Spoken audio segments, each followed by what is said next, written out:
Step 8, reflect and revise. So at this point, you've told your story, you've made your stop motion, you've watched some other people's stories. Now it's time to take a step back and think about it.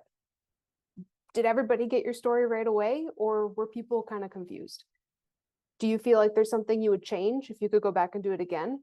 Maybe make the motions a little bit smaller, maybe add some more characters, or maybe there's too many characters and have fewer characters. Maybe you want to change the color of something or the shape of something. Think about the other stories you've seen that had things you really liked. Is there anything that you want to take from that and learn from it and incorporate it into your own story?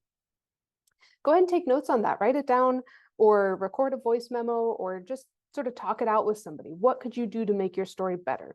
I guarantee nobody made a perfect story because that's impossible. There's always room for improvement, and being able to sit back, reflect, and come up with a plan to make your own work better is so important and so good for you.